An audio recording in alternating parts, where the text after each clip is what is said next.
Everyone, today we start the thermodynamics.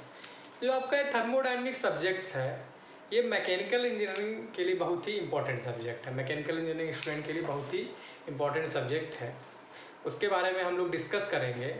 मेरी कोशिश यही रहेगी कि आने वाले समय में सारे लेक्चर्स को, थर्मोडायनेमिक्स के सारे लेक्चर्स को अपलोड किया जाए।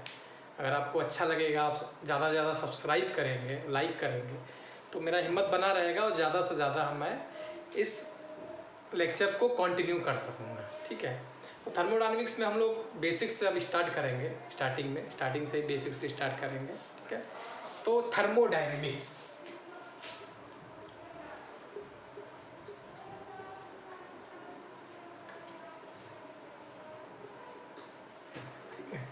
थर्मोडायनेमिक्स आप देख रहे हो ना। थर्मोडायनेमिक्स आप देखने से लग रहा है कि आपके दो वर्ड को मिला करके एक वर्ड पूरा बना हुआ है। दो वर्डों को मिला करके एक वर्ड को मिला है। थर्मोडायनेमिक्स ये है आपका थर्म, ग्रीक वर्ड से लिया गया है थर्म, और ये आपका डायनेमिक्स, थर्म प्लस डायनेमिक्स।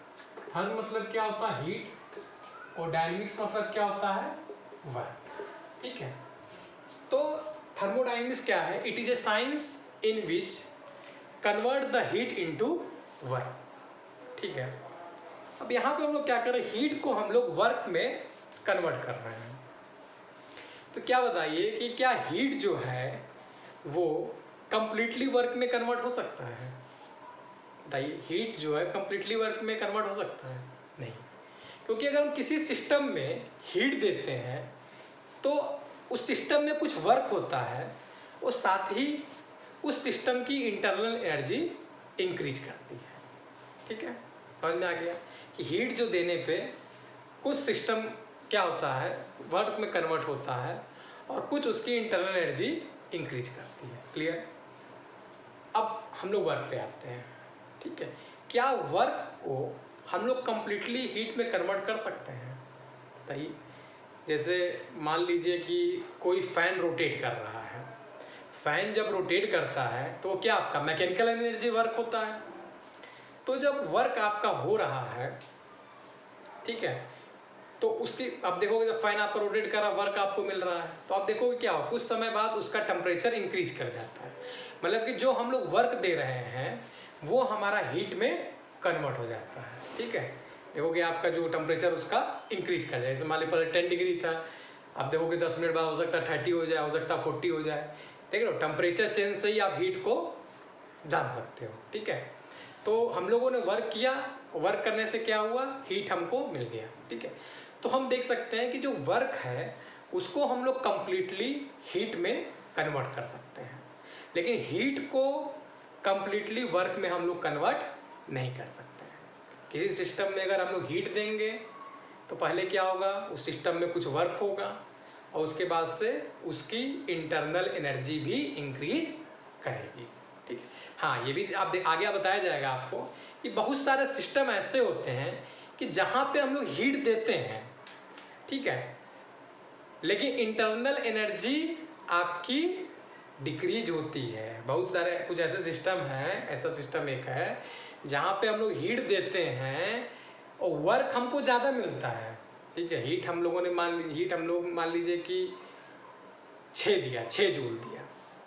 ठीक है, 6 जूल दिया, तो वर्क मान लीजिए यहाँ पे हम लोग 6 जूल हीट दिए, तो मान लीजिए 4 + 2, 4 आपका वर्क हो गया, 2 आपका इंटरनल एनर्जी हो गया। लेकिन बहुत सारे केस में क्या होगा, ये आपका मान लीजिए हो जाएगा, मान लीजिए हमने एक एग्जांपल लिया है 8 - 2। अब यहाँ पर देख रहे हो, हीट तो हम दे रहे हैं और हमारा वर्क जो ज़्यादा मिल रहा है, और इंटरनल एनर्जी हमारी डिक्रीज कर रही है। ठीक है, कुछ ऐसे सिस्टम होते हैं जहाँ पे हम लोग हीट देते हैं तो हीट के कंपैरिजन में वर्क हमको ज़्यादा मिलता है। ठीक है, और उसकी इंटरनल एनर्जी डिक्रीज करती है। तो ये भी हम लोग नहीं कर सकते हैं कि हीट देने पे केवल इंटरनल एनर्जी इंक्रीज करेगी। ठीक है, तो ये सिस्टम क्या हो जाएगा कि जहाँ पे इंटरनल एनर्जी डिक्रीज कर रही है, वर्क हमारा ज़्यादा मिल रहा है एज कंपेरिजन टू हीट। मालूम है आपको? ये होगा आपका पॉलीट्रॉपिक प्रोसेस।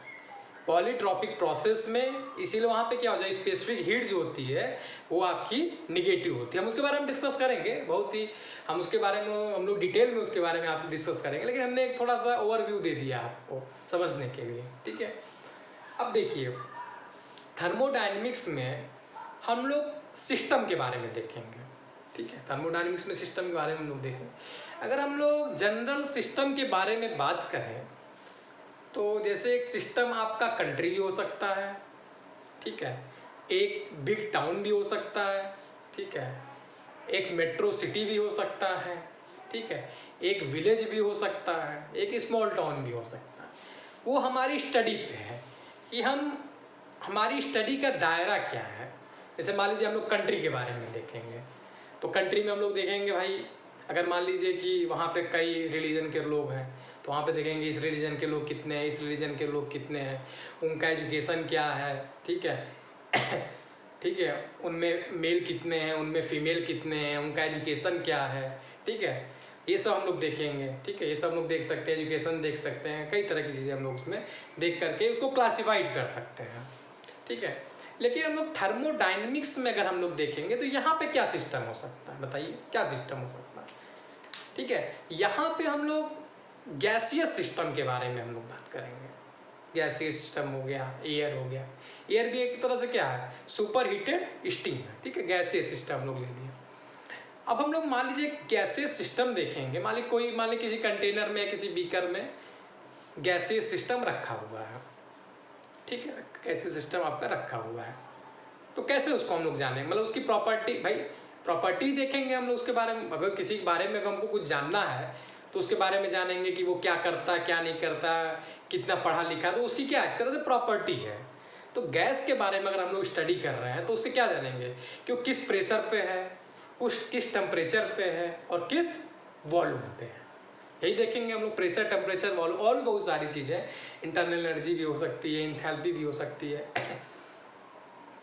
लेकिन मेजर जो है आपका प्रेशर हो गया, टेम्परेचर हो गया, वॉल्यूम, ठीक है, ये चीज़ हम देख सकते हैं। अब आप देखिए कि सिस्टम भी जो है वो 3 टाइप्स के हो सकते हैं, open system, close system, isolated system, ठीक है। तो अभी हम लोग इस लेक्चर में क्लोज सिस्टम के बारे में हम लोग पढ़ेंगे, ठीक है। धीरे धीरे लेक्चर को हम, आपका जैसे जैसे रिस्पॉन्स बढ़ता जाएगा हम लेक्चर को और बढ़ाते जाएंगे। आपका रिस्पॉन्स आना हमारे लिए बहुत ही ज़्यादा ज़रूरी है, ठीक है। तो हम लोग पहले देखते हैं क्लोज सिस्टम। क्लोज सिस्टम नाम से ही लग रहा है कि बंद, मतलब एक तरह से बंद है या तो फिक्स मास है, ऐसा कुछ नाम से ही लग रहा है क्लोज सिस्टम। क्लोज सिस्टम, ठीक है, हम लोग देख रहे हैं यहाँ पे क्लोज सिस्टम, ठीक। तो क्लोज सिस्टम, ये आपका क्लोज सिस्टम हो गया। हम लोग यहाँ पे गैसियस एलिमेंट रख दिए, ठीक है, गैसियस सब्सटेंस आपका है, ठीक। अब आप देख रहे हो क्लोज सिस्टम से हम लोग क्या समझ सकते हैं, मतलब जो उसका मास है वो आपका फिक्स होगा, ठीक है। क्लोज सिस्टम को हम लोग फिक्स मास सिस्टम भी कहते हैं। क्लोज सिस्टम को हम लोग फिक्स मास सिस्टम भी हम लोग कहते हैं, क्योंकि यहाँ पे जो मास है वो हमारा कांस्टेंट है, न तो मास एंट्री कर रहा है न तो मास एग्जिट कर रहा है, ठीक है। तो मास हमारा कांस्टेंट है, इसलिए हम लोग इसको फिक्स मास सिस्टम भी कहते हैं। मास तो कांस्टेंट है, ये तो क्लियर हो गया आपको, लेकिन एनर्जी इंटरेक्शन तो हो सकता है ना। मास तो कांस्टेंट है कि एनर्जी इंटरेक्शन तो हो सकता है, due to temperature difference heat transfer हो सकता है। बाहर का टेम्परेचर ज़्यादा है, अंदर का टेम्परेचर कम है, तो जाहिर सी बात है हीट इंटरेक्शन होगा, हीट ट्रांसफर होगा, ठीक है। तो हम क्या देख रहे हैं, एनर्जी इंटरेक्शन हो रहा है लेकिन मास हमारा कांस्टेंट है। तो यहाँ से हम लोग देखते हैं कि एनर्जी ट्रांसफर तो होगा लेकिन मास ट्रांसफर नहीं होगा। देखिए पूरे थर्मोडायनेमिक्स में हम लोग एनर्जी और मास का ही खेल करेंगे, एक एनर्जी बैलेंस इक्वेशन, एक मास का, ठीक है। हम लोग ज़्यादातर एनर्जी और मास के बारे में ही हम लोग यहाँ पे डिस्कस करते हैं। ज़्यादातर आपका जो खेल है आपका एनर्जी मास पे ही आपका डिपेंड करता है, ठीक है। तो क्लोज सिस्टम में क्या है कि एनर्जी ट्रांसफ़र तो हो रहा है लेकिन मास ट्रांसफ़र हमारा नहीं हो रहा। अब इसका प्रैक्टिकली एग्जाम्पल बताइए, कुछ सोच सकते हैं? प्रैक्टिकली एग्जाम्पल जैसे piston cylinder arrangement. Piston cylinder arrangement है, जैसे मान लीजिए ये है आपका पिस्टन सिलेंडर अरेंजमेंट, देख रहे हैं ना, पिस्टन सिलेंडर अरेंजमेंट। अब यहाँ मास तो आपका कांस्टेंट है, ठीक है, लेकिन ड्यू टू टेम्परेचर डिफरेंस आपका हीट ट्रांसफर हो सकता है। हीट ट्रांसफर होगा तो क्या होगा, एक्सपेंशन होगा तो पिस्टन आपको ऊपर जाएगा, उससे समझ सकते हैं, ठीक है। तो यहाँ पे हम लोग क्या देख रहे हैं कि मास ट्रांसफर तो कांस्टेंट है, मास तो ट्रांसफर हो नहीं रहा है, मास ट्रांसफर आपका 0 है, मास आपका कांस्टेंट है, लेकिन एनर्जी आपका ट्रांसफर हो रहा है। क्लियर?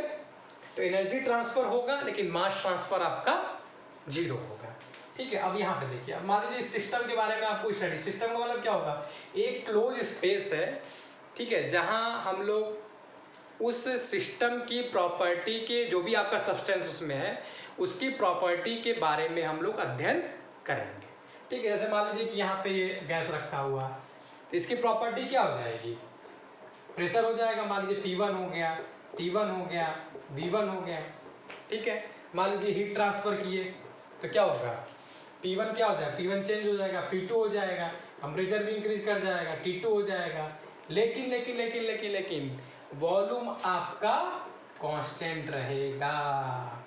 समझ में आया क्यों वॉल्यूम कांस्टेंट रह रहा है यहाँ पे? क्योंकि ये आपका रिजिड सिस्टम है, ठीक है, रिजिड सिस्टम है, देख रहा है ना, रिजिड सिस्टम है, वॉल्यूम यहाँ पे आपका कांस्टेंट रहेगा। प्रेशर चेंज हो रहा है, टेम्परेचर चेंज हो रहा है, लेकिन वॉल्यूम आपका कांस्टेंट रहेगा। लेकिन आप यहाँ देखिए, यहाँ पे देखिए कि यहाँ पे चेंज हो जाएगी चीज़ें, इक्वेशन। यहाँ मान लीजिए मैं पहले देख लिया, यहाँ पे P1 है, T1 है, V1 है, ठीक है। जैसे हम लोग हीट को ऐड करें क्या हो जाएगा, प्रेशर इंक्रीज कर जाएगा,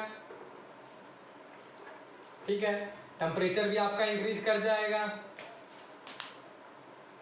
वॉल्यूम पे क्या इफेक्ट आएगा, चेंज हो जाएगा। पहले ये वॉल्यूम इतना था, अभी क्या होगा, पिस्टन आपका ऊपर जाएगा तो वॉल्यूम आपकी इंक्रीज कर जाएगी, ठीक है, वॉल्यूम आपकी इंक्रीज कर जाएगी, वॉल्यूम आपकी इंक्रीज कर जाएगी, ठीक है, वॉल्यूम आपकी इंक्रीज कर जाती है। तो आप यहाँ देख रहे हो क्या, प्रेशर भी चेंज हो रहा है, टेम्परेचर भी चेंज हो रहा है और साथ ही साथ में वॉल्यूम भी आपका चेंज हो रहा है, ठीक है। जरूरी नहीं है कि क्लोज सिस्टम में वॉल्यूम आपका कांस्टेंट रहे, ये, लेकिन एक चीज़ ध्यान दीजिएगा, जहाँ भी जैसे आपने न्यूमेरिकल कभी लगाइएगा तो कहीं देखिए रिजिड सिस्टम, रिजिड वेसल, ठीक, कहीं लिखा रहता है न्यूमेरिकल में, तो रिजिड वेसल अगर लिख दिया तो आप समझ जाइए कि वॉल्यूम आपका कांस्टेंट है, ठीक है। तो यहाँ हमने क्या इसको बोला, रिजिड सिस्टम, इसने तो रिजिड बोला नहीं है अपना, यहाँ पे क्या फ्लेक्सिबल है, वॉल्यूम आपका चेंज हो रहा है, बाउंड्री आपकी चेंज हो रही है। इसके बाद बाउंड्री के बारे में भी आपको बताएंगे हम, ठीक है। तो ये आपका हो गया क्लोज सिस्टम। क्लोज सिस्टम के बारे में आपको हमने बता दिया, ठीक है। तो कैसा लगा आपको लेक्चर, ठीक है, जैसा भी हो, मैंने बहुत मेहनत की आपके लिए, ठीक है। तो मेरी आशा है कि आप लाइक को सब्सक्राइब कीजिए, ठीक है, चैनल को सब्सक्राइब कीजिए, ज़्यादा से ज़्यादा लाइक करिए, जिससे मैं दूसरा लेक्चर भी आपका ओपन सिस्टम, आइसोलेटेड सिस्टम और भी सारे जितने लेक्चर्स होंगे वो मैं आपके सामने लेते आऊँ, ठीक है। मेरा उद्देश्य है कि आप आगे बढ़ो, आप पढ़ो, और आप पढ़ोगे, आगे बढ़ोगे तो इंडिया भी आगे बढ़ेगा। धन्यवाद।